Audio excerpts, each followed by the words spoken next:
السلام علیکم ناظرین، میں اقبال صاحبانی اور آپ دیکھ رہے ہیں ہوم ٹی وی، اور ہوم ٹی وی کے پروگرام ڈائیلاگ 360 میں آپ کو خوش آمدید کہتے ہیں۔ آپ جانتے ہیں کہ ڈائیلاگ 360 میں ہم ایسی شخصیات کو مدعو کرتے ہیں جن کا کسی نہ کسی شعبے میں بہت کام اور نام ہوتا ہے، اور اس میں وہ لوگ بھی ہوتے ہیں جنہوں نے پاکستان میں رہ کر یا پاکستان سے باہر جا کر اپنا نام اور پاکستان کا نام روشن کیا ہو۔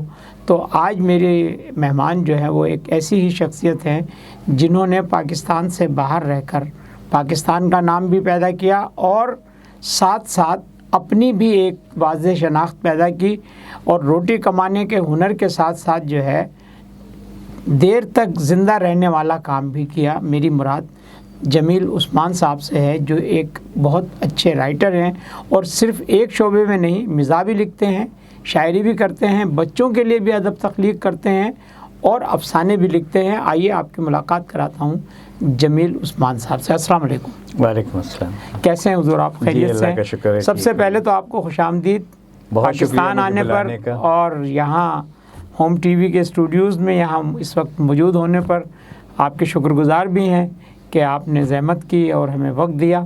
میں آپ کا شکر گزار ہوں کہ آپ نے مجھے موقع دیا اپنے اسٹوڈیوز میں آنے کا اور یہ پروگرام۔ بہت شکریہ۔ آپ کی کتابیں ڈسپلے ہو رہی ہیں، انشاءاللہ ہم کیمرے پر بھی ان کو دیکھیں گے، اور بہت خوبصورت نام ہیں ان کے کہانیوں کے، جلا وطن کہانیاں، اتنا بے حد یعنی ایٹریکٹیو نام ہیں۔ تو خیر، بہرحال کچھ ہمارے ناظرین کو اپنے بارے میں پہلے آپ بتائیے، پھر ہم آپ سے سوال جواب کریں گے۔ جی، تو میرا ادبی سفر 1975 میں شروع ہوا، جب میں سابقہ مشرقی پاکستان سے نیپال ہوتا ہوا یہاں پہنچا کراچی، اور اس وقت جن حالات سے میں گزر کے آیا تھا ان پر کہانیاں لکھنی شروع کی۔ ماشاءاللہ۔ پہلا مضمون میرا سیارہ ڈائجسٹ میں شائع ہوا تھا، جرم وفا کے سزاوار کے نام سے۔ تو وہ مضمون وہی تھا کہ نیپال میں جو لوگ تھے بیچارے پاکستان کی رٹ لگانے والے اور اس کے لیے جان دینے والے، ان کے ساتھ جو وہاں سلوک ہو رہا تھا، بہت برا سلوک۔ پاکستان ایمبیسی والے اس طرح انہیں دھتکارتے تھے اور جھڑکتے تھے، تو ہم لوگوں کو بہت سخت وقت سے گزرنا پڑا تھا، اور میں اپنا بھی تجربہ ہے اور پھر میں نے مشاہدہ بھی کیا کہ دوسروں کے ساتھ کیا سلوک ہوا، تو اسی پر مبنی پھر وہ مضمون لکھا تھا، پہلا جو شائع ہوا تھا 1975 میں سیارہ ڈائجسٹ میں۔ اور بعد میں پھر میں نے وہ کہانیاں لکھنی شروع کی جو بنگال میں سقوط ڈھاکہ کے بعد اور اس سے پہلے بھی، جبکہ فوجی ایکشن سے پہلے جو دور تھا عوامی لیگ کا، تو ان لوگوں نے جس طرح سے مکتی باہنی اور اس سے پہلے جو عوامی لیگ کے غنڈے جو وہ کرتے تھے، جس طرح سے سلوک کرتے تھے اور لوگوں کو مارتے تھے، نن بنگالیز کو، اردو بولنے والے کو، پاکستانیوں کو، صرف اس جرم پر کہ وہ پاکستانی ہیں۔ تو وہ سب دیکھا، پھر اس پر میں نے اپنی کہانیاں لکھی۔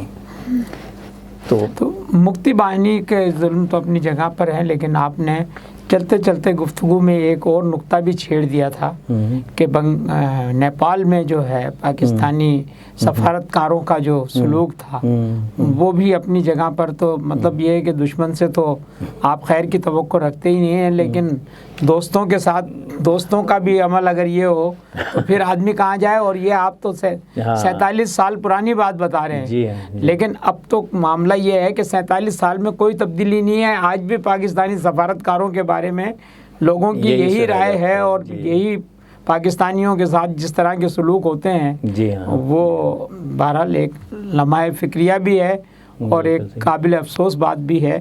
تو اس پر کون توجہ دے گا، کب توجہ دے گا، کیسے بدلیں گے حالات، یہ بھی اپنی جگہ پر ایک ہے۔ تو آپ کا جو پس منظر لکھنے کا تو اس حوالے سے تھا، لیکن اس کے علاوہ آپ کی کوئی پروفیشنل ایکٹیویٹیز جو ہیں وہ کیا رہی ہیں؟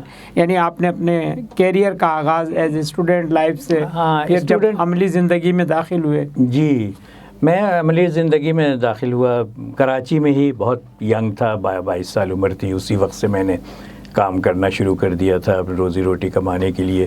یہاں پر ایک کمپنی ہوا کرتی تھی, اب بھی ہے شاید, حبیب بینک پلازا کے برابر میں, میکنن میکنزی اینڈ کمپنی, جو P&O peninsular and oriental steamship companies کے ایجنٹ ہوا کرتے تھے, اور لائڈز ایجنٹس تھے. لائڈز انشورنس کمپنی جو لندن کی بہت بڑی انشورنس کمپنی ہے, تو میں اس کمپنی میں تھا اور لائڈز ایجنسی میں کام کرتا تھا as a surveyor, as a claim adjuster وہاں.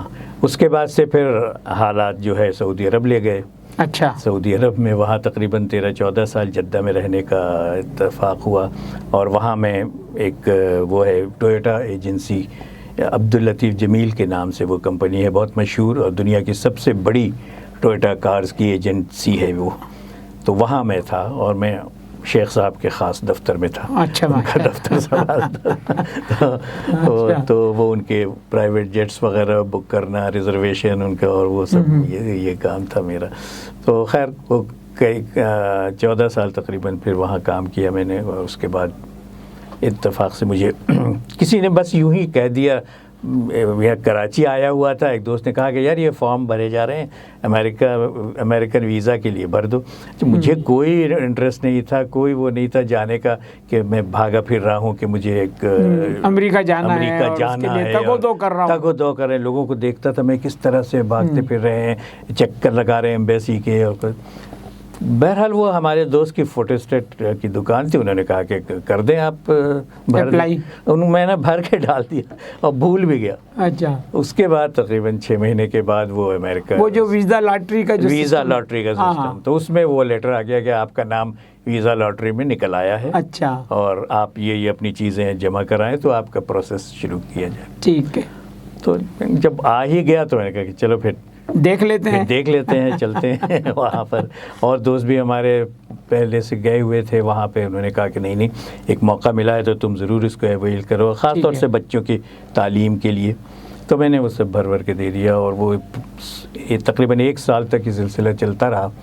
اور 1999 میں ہمیں وہ آ گیا وہاں سے امیگریشن ویزا مل گیا, اور ہم یہاں سے چلے گئے. ٹھیک ہے. تو یعنی 99 سے پہلے تک کا سارا جو آپ کا تھا وہ سعودی عرب اور پاکستان. آپ نے سعودی عرب سے پھر وہاں سعودی عرب سے, ہاں میں پاکستان آ گیا تھا, 2 سال تقریباً یہاں رہا. اس کے بعد پھر سعودی امریکہ چلا گیا 1999 میں. اچھا.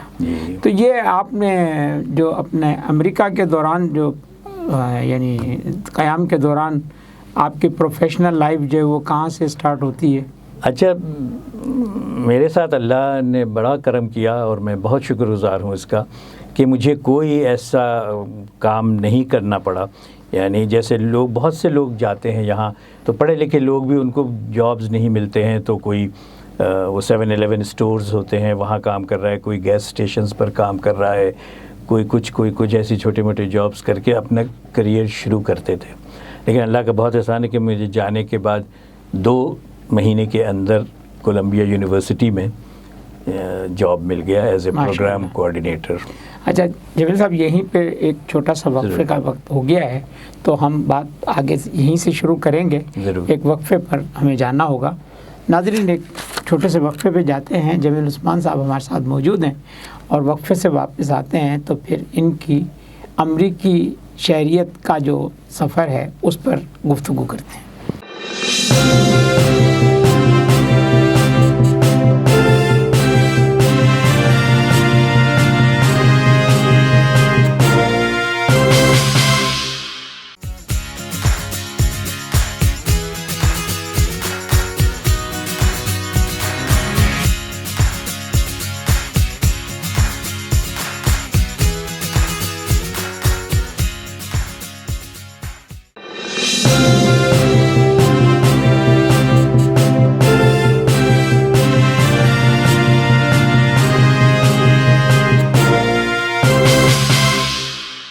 ویلکم بیک ناظرین, میں اقبال سہوانی, آپ دیکھ رہے ہیں ڈائیلاگ 360 اور ہوم ٹی وی کے اس پروگرام میں. ہماری آج کی مہمان شخصیت ہیں جمیل عثمان. جمیل عثمان صاحب رائٹر ہیں اور ایک دانشور ہیں, مفکر ہیں, اور مختلف شعبوں میں انہوں نے اپنا کام نمایاں دکھایا بھی ہے, نظر بھی آ رہا ہے, کتابیں بھی رکھی ہوئی ہیں. تو کولمبیا یونیورسٹی کے حوالے سے ہماری گفتگو جاری تھی کہ وقفہ آیا، تو جمیل صاحب پھر کولمبیا یونیورسٹی میں آپ نے جی as a coordinator, program coordinator جی میں کام کرتا رہا وہاں. وہ یہ تھا کہ earth and environmental engineering department میں تھا. تو میرا کام یہ ہوتا تھا کہ پروگرامز اور سیمینارز اور یہ سب ارینج کرنا، اور اسٹوڈنٹس پروفیسرس کی میٹنگز وغیرہ یہ سب میں ارینج کیا کرتا تھا. اس کے علاوہ پروپوزل سبمٹ کرنا اور اس پر جو کام ہوتا تھا وہ کیا کرتا تھا. اور جو اسٹوڈنٹس جو ہے وہ جو کچھ رپورٹ وغیرہ لکھا کرتے تھے اس کو دیکھنا، اس کی نوک پلک درست کرنا اور اس کو پھر آگے تک لے جانا، وہ کام تھا میرا. ٹھیک ہے. اچھا، آپ نے جو ڈپارٹمنٹ کا ذکر کیا انوائرمنٹ انجینئرنگ کے حوالے سے، تو اس زمانے میں تو اتنا زیادہ یہ مطلب بہت اس کا وہ شہرا نہیں تھا، لیکن اس وقت تو پوری دنیا جو ہے وہ انوائرمنٹ کی جو آلودگی ہے جی اور جو پولوشن ہے اور جو نوائز پولوشن ہے اور جو یعنی فضا میں جو آلودگی ہے اس پر جو ہے پوری دنیا پریشان ہے. تو یہ جو آپ کا سبجیکٹ پہ ظاہر ہے آپ نے مقالے لکھے بھی، یعنی لکھنے والوں کے مقالے ٹھیک بھی کیے، تو آپ کی نالج بہت ہوگی. تو کیا اس کا مطلب اس کو کس طرح سے دنیا اس سے بچ سکتی ہے؟ ہمارا جو پروفیسر تھا وہ اس کا ماہر تھا، یہ گاربیج وغیرہ جو یہ مینیج کرنے کا کہ کس طرح سے اس کو ڈسپوز کیا جاتا ہے کیا، اور اس میں ہاں سالڈ ویسٹ مینجمنٹ یہ خاص ڈپارٹمنٹ تھا اس کا، اور اس کا وہ ماہر تھا. اور تو اس سلسلے میں اس کا بڑا کام تھا اور میں وہ کام دیکھا بھی کرتا تھا. اس میں نینو ٹیکنالوجی جو وہ لے کے آیا تھا وہ بہت اہم تھا کہ یعنی کہ بہت ہی مائنیوٹ چیزیں اس سے اس کو ٹیکنالوجی کو وہ کرنا اور ماحول کو صاف کرنے کے طریقے بتانا ہے کرنا. اور بڑا نام تھا اس پروفیسر کا، وہ ہے ایکچولی وہ ساؤتھ انڈین پروفیسر سوما سندرن نام تھا اس کا، لیکن وہ اپنے فن کا بہت ماہر اور پوری دنیا میں جانا پہچانا آدمی ہے اس معاملے میں. تو وہ اس طرح کے سیمینارز وغیرہ کراتا تھا اور ساری امریکہ سے بلکہ دنیا کے اور مختلف حصوں سے لوگ آتے تھے اور غور و فکر کرتے تھے کہ کس طرح سے ماحول کو آلودگی سے پاک کیا جائے. تو اس پر بڑا کام ہے اس کا. اور اچھا، پاکستان سے آپ کا تعلق بھی ہے؟ جی بالکل، وقتاً فوقتاً آنا بھی ہوتا ہے. آپ نے بچپن کراچی میں گزارا، تو اس وقت کا کراچی اور آج کا کراچی دیکھ کر آپ کو کیا احساس ہوتا ہے؟ اب یہ تو ہے کہ ہم نے جو وقت یہاں گزارا وہ شہر کچھ اور تھا اور ابھی کچھ اور لگتا ہے. سب سے بڑی بات، سب سے تکلیف دہ جو چیز ہوتی ہے کراچی آنے کے بعد جو جس سے بہت تکلیف ہوتی ہے، ایک تو گندگی اس کا کوئی صفائی کا انتظام نہیں پورے شہر میں، اور دوسرے ٹرانسپورٹ ٹریفک کہ کوئی ٹریفک کا قانون نہیں ہے، کوئی جس کی جو مرضی جیسے چلا جا رہا ہے جدھر جاتا ہے. اب ہماری عادت ہو گئی ہے تقریباً 40 سال سے باہر رہنے کی، اتنے عرصے سعودی عربیہ میں رہے، بعد میں امریکہ چلے گئے، تو وہاں اب ہم دیکھ کے کبھی کبھی اچھل جاتے ہیں کہ ارے یہ کیا ہو رہا ہے. تو اس کی بہت اصل میں ہمیں دنیا میں بڑا برا نام ہوتا ہے کہ ٹریفک کو دیکھ کے اندازہ ہوتا ہے نا کہ عوام کا مزاج اور یہ کہ کس طرح کا ہے. تو اس سے بہت لوگ مذاق اڑاتے ہیں کہ یار یہ کس طرح ہے، کیسے چل رہے ہیں آپ لوگ، کوئی وہ نہیں ہے، کوئی قانون نہیں ہے، کچھ نہیں ہے، یعنی رانگ سائڈ چلے آ رہے ہیں، کوئی جس کا مرضی جدھر سے گھوم گیا، ریڈ لائٹ پہ چلے گئے. یہ سب ان امیجنیبل ہے دوسرے ملکوں میں. اسی کو تھوڑا سا آگے بڑھاتے ہیں، انوائرمنٹ کے حوالے سے لے کے چلتے ہیں بات کو کہ ایک زمانے کے کراچی جو تھا اس میں کسی بھی آبادی کو جب ٹاؤن پلاننگ کی جاتی تھی تو اس میں گرینری کا خیال رکھا جاتا تھا. اور میرے خیال میں ناظم آباد اور جو فیڈرل بھی ایریا اور دیگر جو علاقے ہیں جو اس زمانے کے تھے، اب تو ایک نئے دنیا آباد ہو گئی ہے. تو اب آپ کو ایسا نہیں لگتا ہے کہ گرینری تو چلی گئی ہے اور کنکریٹ کا ایک جنگل جو ہے وہ بالکل شہر میں جو ہے وہ آباد ہو گیا ہے؟ صحیح فرمایا آپ نے. جب ہم یہاں رہتے تھے 1970s میں، اس وقت جس علاقے میں بھی آپ جائیں ہر ایک بلاک کے بعد ایک بڑا سا میدان ہوتا تھا بچوں کا کھیل کود کا کھلا میدان، اور گرینری بھی ہوتی تھی، پارکس ہوتے تھے اور بچوں کے لیے، اور کھلا کھلا سا ماحول تھا، گھر بھی اچھے سے بنے ہوئے تھے۔ آپ کو یاد ہوگا گلشن اقبال کے بنگلوز اتنے خوبصورت ہوا کرتے تھے کہ لوگ دوسرے شہروں سے پاکستان کے صرف انہیں دیکھنے آتے تھے۔ کوئی کراچی آتا تھا تو اس کو کہا جاتا تھا کہ گلشن اقبال کے بنگلوز جا کے دیکھو، اس قدر خوبصورت جب ہم گزرتے تھے وہاں سے تو دل خوش ہوتا تھا۔ لیکن اب یہ ہو گیا کہ سارے میدان سارے وہ صاف کر دیے گئے، پارکس ختم کر دیے گئے، سب پلازے بن گئے، اور ہر آدمی جس کی جو مرضی وہ اس حساب سے اپنے گھر کو اس نے 2 منزلہ 3 منزلہ 4 منزلہ کر لیا کہ ادھر سے نکلا ہوا ہے ادھر سے نکلا ہوا ہے۔ تو ایک شہر عجیب سا لک ہے شہر کا، جو کہ وہ خوبصورت نہیں لگتا ہے۔ اس کا افسوس ہوتا ہے بہت ہمیں کہ کاش یہ اتنی آبادی بڑھنے نہ دی جاتی۔ حضور اکرم صلی اللہ علیہ وسلم کا قول ہے کہ کسی نے پوچھا کہ شہر کی بہت آبادی ہو گئی ہے اب کیا کریں، تو کہا کہ باقی یہاں مزید لوگوں کو نہ بسنے دیں، دوسرا شہر آباد کریں۔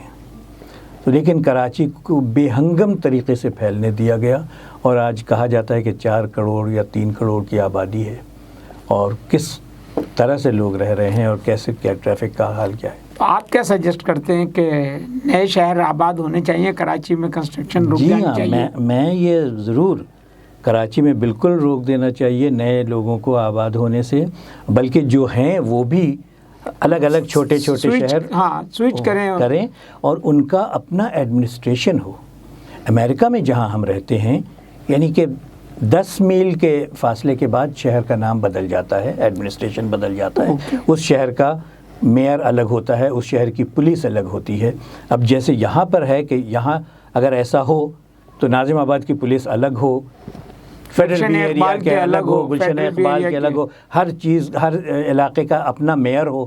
یہاں تو کراچی کا میئر نہیں ہے کوئی، پورے کراچی کا کوئی میئر نہیں ہے، یہ چھوٹے چھوٹے کا تو اس طرح چھوٹے چھوٹے حصوں میں بانٹ کے، تو یہ تو ڈویژن آف پاور کا معاملہ ہے، اس کو تو پاور وہ سب نیچے جو ہے لانے کی ضرورت ہے، جس پہ نہ حکومت کے پاس کوئی فارمولہ نہیں ہے، حکومت کے پاس کوئی منصوبہ نہیں ہے، کوئی نہیں ہے، لیکن یہ بہت ضروری ہے۔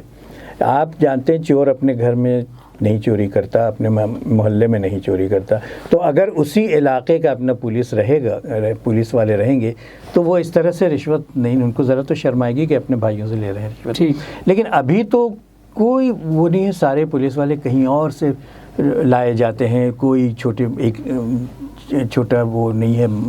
مطلب آپ کا کہنا یہ ہے کہ پولیس کو لوکلائز کر دینا چاہیے، اور پولیس جو ہے جس شہر کی پولیس ہے اسی شہر کے باشندوں کو پولیس کا حصہ ہونا چاہیے، تاکہ ان کے درمیان یہ رہے کہ بھئی یہ فلاں کا بیٹا ہے، یہ فلاں کا بھانجا ہے، فلاں کا بھتیجا ہے، اور اسے بھی یہ شرم آئے کہ اگر میں کوئی ایسا کام کروں گا تو میرے گھر والوں کو، میرے والدین کو، میرے بزرگوں کو لوگ جا کر شرمندہ کریں گے کہ یار تمہارے بیٹے نے یہ کیا۔ بہت اچھی بات آپ نے کی، اس کو ہم ہائی لائٹ کرنے والی بات ہے، یہ اس کو ہم نے اس لیے ذرا ایلوبریٹ بھی کیا۔ تو ایک چھوٹے سے وقفے پہ ہم پھر دوبارہ جاتے ہیں، اور اب جب آئیں گے تو آپ سے آپ کی شاعری ادب پر گفتگو ہوگی، اس لیے کہ یہ تو زندگی کے مسائل ہیں، لیکن جو اصل آپ کی ایک شناخت آگے آخر تک رہتی ہے وہ آپ کی رائٹنگ ہوتی ہے۔ ناظرین ایک چھوٹے سے وقفے میں جاتے ہیں، اور وقفے سے جب واپس آئیں گے تو جمیل عثمان صاحب ہمارے ساتھ موجود ہیں، ان سے ان کی کتابوں کے حوالے سے، ان کی شاعری کے حوالے سے گفتگو بھی کریں گے، اور کچھ ان کا کلام بھی سنیں گے۔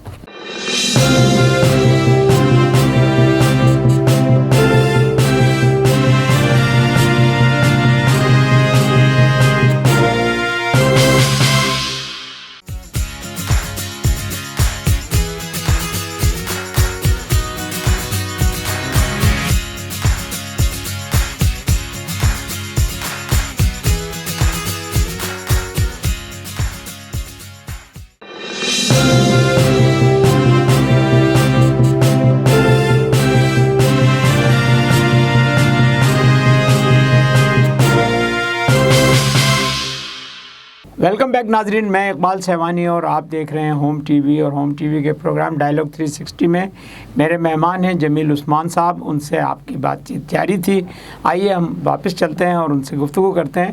جمیل صاحب، آپ سے ابھی تو خیر آپ کے جو پروفیشنل اور جو دیگر معاملات تھے ان پر گفتگو ہو رہی تھی، لیکن یہ ہے کہ آپ نے ماشاءاللہ سے 8 کتابیں لکھی ہیں اور بڑا کام ہے، شاعری بھی، افسانہ بھی، ڈرامہ بھی، بچوں کے لیے بھی، انگریزی کے ناول بھی. تو یہ ایک تو یہ کہ ہمارے دوستوں کو، پہلے ناظرین کو جو ہے ان کتابوں سے آپ ذرا سا تعارف کرا دیں، یہ ڈسپلے کر کے ذرا دکھا دیں کہ کون کون سی کتابیں اور کس کس موضوع پر ہیں، اور پھر اس کے بعد ہم آپ سے کچھ آپ کی شاعری بھی سنیں گے، کچھ گفتگو بھی آگے بڑھے گی. جی، میری سب سے پہلی کتاب ہے جلاوطن کہانیاں، جو سقوط ڈھاکہ کے موضوع پر 11 کہانیوں کا مجموعہ ہے، اور وہاں جو کچھ مشاہدہ میں نے کیا یا تجربہ مجھ پر گزرا ان سب کا نچوڑ اس کتاب میں ہے. اور بہت ہی ایسی کہانیاں ہیں جس کو پڑھ کے انسان روئے بغیر نہیں رہ سکتا. بہت سے لوگوں نے یہ کہا کہ یہ کتاب پڑھتے ہوئے ہم اپنے آنسوؤں کو ضبط نہ کر سکے. اس کتاب کا دیباچہ ابو الخیر کشفی صاحب نے لکھا تھا. جی ماشاءاللہ، بڑے آدمی تھے. انہوں نے مجھے بتایا کہ جب وہ یہ لکھ رہے تھے تو اس وقت ان کی آنکھوں کا آپریشن ہوا تھا، موتیا کا. تو انہوں نے کہا کہ اپنی بیگم صاحبہ سے کہا کہ چل میں نہیں پڑھ سکتا ہوں، میری آنکھ میں تکلیف ہے، تم پڑھ دو. تو اس طرح تو جب ان کی بیگم پڑھنے لگی تو وہ خود مجھ سے بعد میں ایک ملاقات میں کہنے لگے کہ بیگم پڑھنے لگیں اور پڑھتے پڑھتے رونے لگیں، اور کہا میں بھی آپ دیدہ ہو گیا، اور کہا انہوں نے، بیگم نے کہا کہ اب مجھ سے نہیں پڑھا جاتا، میں نہیں پڑھوں گی. تو ایسی کہانیاں ہیں اس میں کہ اس قدر ظلم و ستم ڈھائے گئے اردو بولنے والوں پر، مہاجروں پر اور پاکستانیوں پر، جو کہ بنگالی مکتی باہنین نے وہ کیا. تو اس قدر بہیمانہ سلوک کیا گیا ان کے ساتھ کہ جس کی مثال نہیں ملتی ہے. اور لیکن افسوس کہ دنیا میں یہ مشہور ہو گیا ہے کہ پاکستانیوں نے وہاں ظلم ڈھائے. وہ تو دیکھیں میڈیا، انٹرنیشنل میڈیا جو ہے وہ آپ کے ساتھ بالکل وہ اس طرح سے نہیں ٹریٹ کرتا ہے. اچھا، دونوں طرف سے مسہیپ تھوڑا بہت تو ہو بھی سکتا ہے. اس طرف سے بھی ہوا تھا، یہ ضرور ہے کہ اس طرف سے بھی ہوا تھا، لیکن وہ جو کہا جاتا ہے کہ اتنے بڑے پیمانے پر جینوسائیڈ ہوا، جینوسائیڈ نہیں ہوا تھا. میں وہاں موجود تھا، میرا آنکھوں دیکھا سب کچھ ہے، لیکن جینوسائیڈ نہیں ہوا تھا. اور یہ جو بولتے ہیں کہ 30 لاکھ آدمی مارے گئے، 30 لاکھ نہیں، وہ 3 لاکھ کو 300,000 کو 3 ملین کر دیا ان لوگوں نے کسی طرح سے. اور عورتوں کا بھی کوئی اتنا ریپ نہیں ہوا جو کہ کہا جاتا ہے. نہیں، وہ اس کو پبلسائز زیادہ کیا گیا کیونکہ اس کو جسٹیفائی، اس کو چونکہ انڈیا جسٹیفائی کرنا چاہتا تھا بنگلہ دیش کی کریشن کو. ہاں، اور ایک بات میں انڈیا کا جو سرکل ہے میڈیا، ہمارے پاس تو اس وقت 2 ہی میڈیا تھے اور وہ بھی کنٹرولڈ میڈیا تھے. وہی بات میں کہنا چاہتا ہوں کہ ہمارے سفارتکار یا ہمارے لوگ جو ویسٹرن کنٹریز میں تھے، یورپ امریکہ میں، وہ کیا کر رہے تھے، جبکہ انڈیا کی پوری مشینری جو ہے اس پروپیگنڈے میں مصروف تھی. یہاں تک کہ وہ کیا، ان کا کوئی بہت مشہور موسیقار ہے، اس کا نام بول رہا ہوں، اس کے بیٹلز سے تعلقات تھے. اس نے بیٹلز کو اپروچ کیا اور انہوں نے medicine square garden new York میں بڑا کنسرٹ کیا اور اس میں بنگلہ دیش کا اس پہ نغمے گائے. تو اس طرح سے پوری دنیا میں بیٹلز تو اس وقت کتنے پاپولر تھے آپ جانتے ہیں. جبکہ ہمارے لوگ کچھ بھی نہیں کر رہے تھے، کچھ بھی نہیں کر رہے تھے. اور ساری دنیا میں ہمارے سفارتکاروں کا مطلب یہی المیہ ہے کہ وہ صرف فورن پوسٹنگ لیتے ہیں اور ڈالرز میں تنخواہ لینے کی ساری دنیا میں یہ مشہور ہو گیا کہ پاکستان نے یہ کیا، لیکن اس کو کاؤنٹر کرنے کے لیے پاکستان نے کچھ نہیں کیا. سر دوسری کتابوں کا ذکر بھی کیجئے کیونکہ وقت ہمارے پاس کم ہوگا. بالکل. اس کے بعد یہ پری خانے کا مسافر ہے. یہ سعودی عرب میں جب میں تھا تو وہاں پر جو لوگوں کو دیکھا کرتا تھا، ان کے رہن سہن، اس زمانے میں لوگ بہت یعنی فیملیز کو چھوڑ کے جاتے تھے، کئی لوگ ایک ساتھ رہتے تھے، مرد ہی کھانا پکاتے تھے، یہ کرتے. تو اس پر ذرا سا مزاحیہ کہانیاں یہ میں نے لکھی. اس کے بعد وہ کتاب یہاں نہیں ہے، بساط، جو ایک طویل ڈرامہ ہے.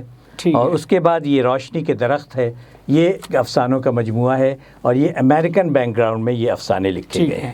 پھر شاعری کی کتاب آئی، میرے لفظ میرے نشید ہیں، ٹھیک ہے، یہ ہے. اس کے بعد بچوں کی 2 کتابیں آ چکی ہیں، ایک ہے بوجھو تو جانے اور دوسری ہے کہ دادا جان کے زمانے میں. ٹھیک ہے. تو اور اس کے بعد آخری کتاب جو ابھی میری آئی ہے وہ ہے ایک انگریزی ناول جو امریکہ میں چھپی ہے، دی کلاؤڈ کے نام سے. یہ بچوں کے لیے انگریزی ناول ہے، سائنس فکشن ہے. ٹھیک ہے.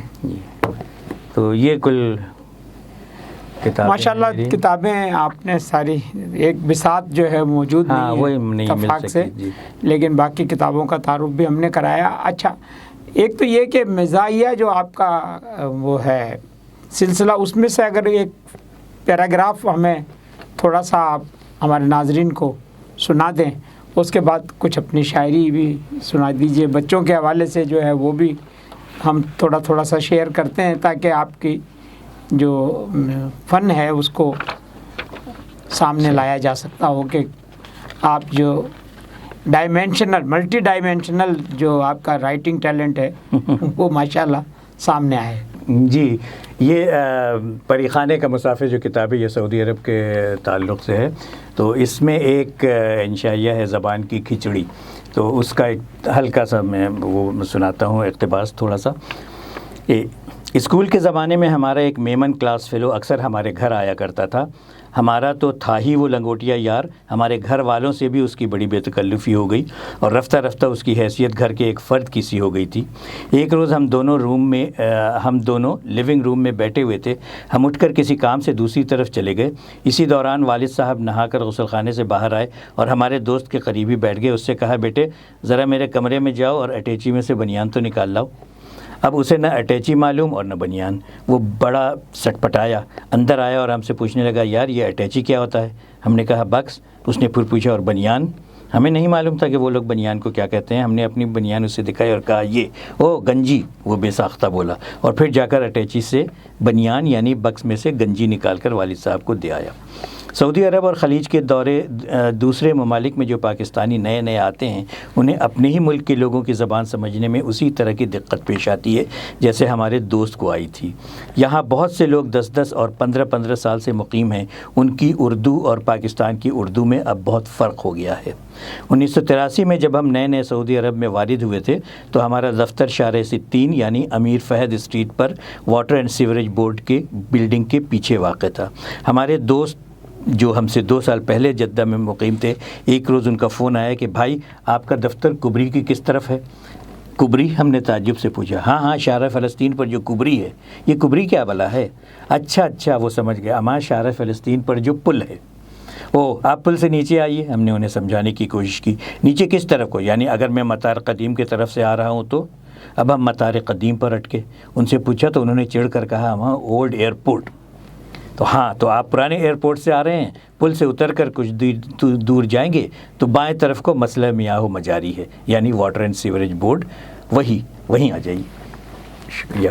بہت اچھا جناب، واہ سبحان اللہ، کیا اچھا آپ نے اس میں زبان کا ایک رس ڈالا ہے۔ اور یہ گنجی جو ہے یہ سندھی میں بھی استعمال ہوتا ہے، یعنی بنیان کو سندھی زبان میں بھی گنجی کہتے ہیں۔ تو اب کچھ شاعری بھی ہم آپ سے سننا چاہیں گے، اور کیونکہ وقت بہت ہی اب کلوز ہو گیا ہے تو آپ کی شاعری بھی ہمارے ناظرین کے لیے۔ جی تو ایک بس ایک غزل صرف سناؤں گا۔ شکریہ۔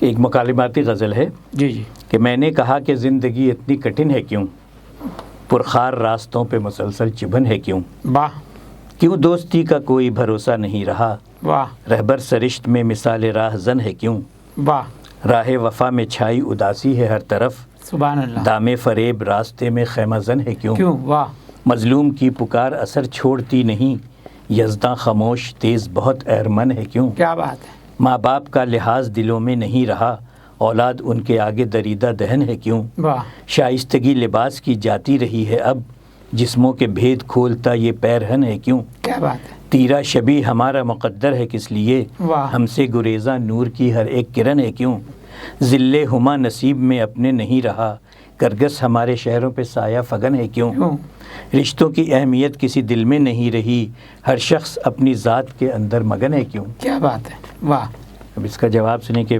اس نے کہا کہ راستے پرخار کیوں ہوئے، وہ اس لیے کہ باغ لگائے نہیں گئے، تم دوستی کی بات تو کرتے ہو میرے یار، پر دشمنی کے اب بھی وہ سائے نہیں گئے، راہ وفا میں کوئی تمہیں کس طرح ملے، اس رہ گزر پہ تم کبھی آئے نہیں گئے، یزداں نے خیر و شر کے 2 رستے دکھا دیے، تم تو کہیں بھی شر کے سوائے نہیں گئے، کیا بات ہے، اولاد کی شکایتیں کرتے ہو تم مگر تم سے فرائض اپنے نبھائے نہیں گئے، ورثے کو منتقل تو کیا ہوتا، کیا تمہیں آداب زندگی کے سکھائے نہیں گئے؟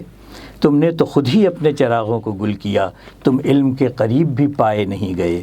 پہلے تو موت بانٹی، پھر اب کہہ رہے ہو تم شہروں میں اپنے فاختے ہائے نہیں گئے۔